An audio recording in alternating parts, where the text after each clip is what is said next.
Alright, hello and welcome to the video. I wanted to hop in here and basically give an introduction because a lot of things changed between this point of the project and the end of the project. Even the next clips after these clips, a lot changes. Both in my blacksmithing abilities and in my videography for my blacksmithing videos. As you can see, a lot of what I do here is very shaky, it doesn't look great. It does show off the piece, but a lot of things are just not great with how I filmed this stuff. Also, I filmed it in a way that doesn't really allow me to... I filmed it in a way that I didn't enjoy. This is very educational footage. It's like, hey, this is how the piece looks, this is what I'm doing, which isn't how I want my videos to be. I can do those if people are interested, and I might still do that with this one just to describe the techniques I'm using, but it's not how I want my projects to look, and I want my videos to be like. So, it does change nearer to the end of the video. What I will describe here is my thoughts at the time. Or rather, I guess my thoughts now on what I was doing at the time is the best way to say it. What I've done here is I've done a lot of hand hammering, and I used the power hammer to draw out this piece of material, and it was way too much material. I wasn't able to identify how much material I need for a project yet. I can for the most part now, but back then it was just like, I need a big piece of metal because I don't know how much material I'm going to need. And I can always cut off more later on. However, I should have been on the mindset of conservation of materials. I could have, later on you'll see me forging the tang out, I could have saved a lot of the tang material to forge another blade out of. However, I thinned the whole thing down instead of just leaving a bit thick and cutting off a certain point and using that to make another knife. I just went, screw it, let's go. And that's a lot of my mentality with this piece, is I was go, go, go, go, go, get this project done, forge it out, I'm in a rush. I dramatically slowed down as my process went on, because I took a break between forging the blade here and forging the rest of it, the guard, making the handle, cleaning it, forging everything else that goes into the piece, which helped me as a person think, okay, what steps do we need to take to produce the best results? I do now, what I do is I can go into the forge twice a week, or on the weekends basically. I will forge a piece, and if it's not where I want it to be, which a basic knife, like a kitchen knife, I can forge pretty well within a day now. A big project like this, it'll be forge a piece of it, stop, think, what do I want to do next, and produce the best result possible. I wasn't in that mindset at this point, I was just go, go, go, go, go. What I should have done here is I should have forged out the tip as I did, made it the best I could, measured for the tang, and then the next day come in and forge the tang out while I worked on a different project. I should have kind of hopped between at least two projects to keep my mind fresh and working.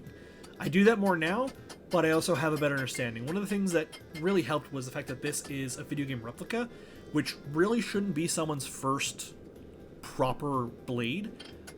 It's very much jumping the gun, it's very much throwing yourself in the deep end, which does work for a lot of people. It worked for me because now I have a lot more knowledge on things I want to do later in other projects, like the Wyvern Kings sword that I'm working on, which I'll talk about in another video. But yeah, it was a big project. I took it on way too early, but it also helped me to boost my confidence in the fact that now I'm like, okay, I can do more of these. This wasn't so bad. In the moment, there was a lot of swearing, but it came out for the best in the end. I think I produced the best piece I could at the time, is the way of thinking about it. Even now, looking back on it, even though the piece has been shipped and Jeremy now has it, there's things I would like to have improved upon. Like, I could make a second one of these faster and better than this one. There's a lot of little mistakes that I made that I would have not made, and a lot of little techniques that I would have used that would have saved me time that I now know that I didn't know at the time.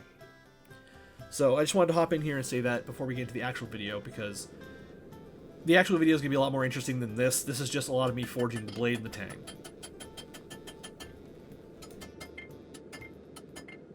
Alright, so I'm going to cut into the montage that you just saw right now and actually give you a description of what the hell I'm doing. Because there was another smith here at the time, I wasn't able to actually record anything for the making of the Iron Dagger yesterday. So today, being the next day, I am working on the Iron Dagger for Jeremy Dooley. Now, what I've done so far up until the point I'm working on right now is called preforming. I took that chunk of metal you saw at the start and I formed it into what is going to be the Iron Dagger.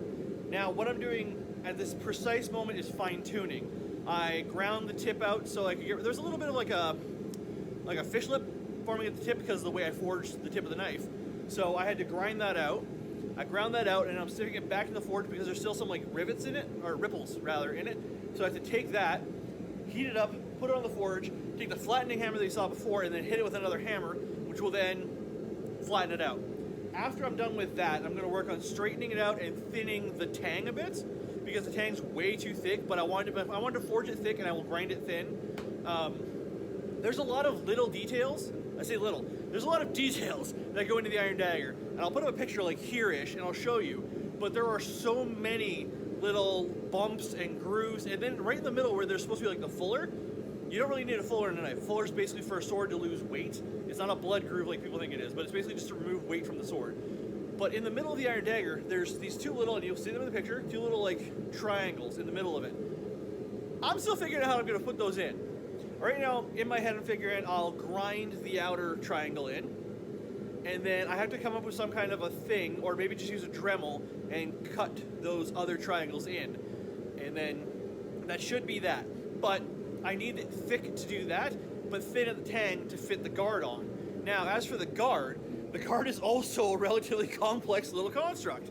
So, I have this railroad spike chunk that I was thinking about using for the guard, but I don't know if it's going to work or not, because I need it to fit the tang, but also the blade, and it could. Very, very possibly could. I can also upset the shit out of this thing, which upsetting basically means you heat it up, and then you put it down, and you hammer down on it, and that'll fatten out the middle. I'll put up a proper demonstration of it, and it's easier to do when it's actually heated up, but I could do that, thicken out the middle here where my fingers are, and then the ends are going to kind of come to a point on either side. I could do that, or I could just find a bigger piece of metal and make it smaller. I don't know. Alright, so let me show you what I'm kind of thinking here. Here is the Iron Dagger so far. You know, what it is. I just laid down on top of it. You can just see it still broiling. I'm like, I should pull it out of the forge and see what this looks like. And it's kind of just about the right thickness. So I'm going to try with this. And if this doesn't work, I'm going to try a bigger piece of metal.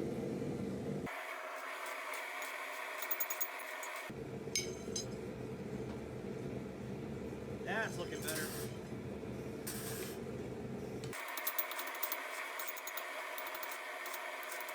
Alright, so I apologize, there has been... Well, actually, as far as you're aware, there's been no time lost between the last time you saw me and now. But there has been. So I wanted to show you where I am and what I've been doing, because I've been working on other things while I've been waiting for people to leave. And I made this, which is going to be the punch we used to punch the hole in the now completed guard. It doesn't look like it's supposed to. I know, it's supposed to be chunkier. But I didn't have the time to make it chunkier, so we're going to have to leave it like this. So what I'm going to do is toss it in the fire, let the guard heat back up, and then I'm going to use the punch to punch a hole in it, which should be wide enough for the tang to fit through, which will be this part of the dagger.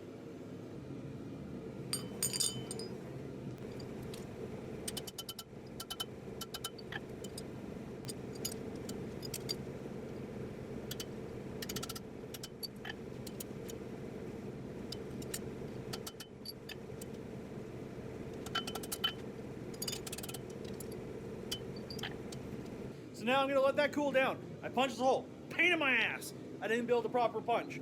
But that should fit roughly. Yes. Now we don't want it to be perfect, because if it was perfect, we wouldn't be able to make it perfect. So it's a little wide, I think, but nothing we can't fix. So I'm going to let that cool down. And while that cools down, I'm going to keep working on the Wyvern King sword. So I did just realize that the tang for the Iron Dagger isn't coming to a taper. It's basically just straight. I need it to taper a little bit. So I'm just throwing it back in the fire. I'm going to let that heat up. I'm going to taper it down. Won't take me more than a minute. I don't think you need to see that.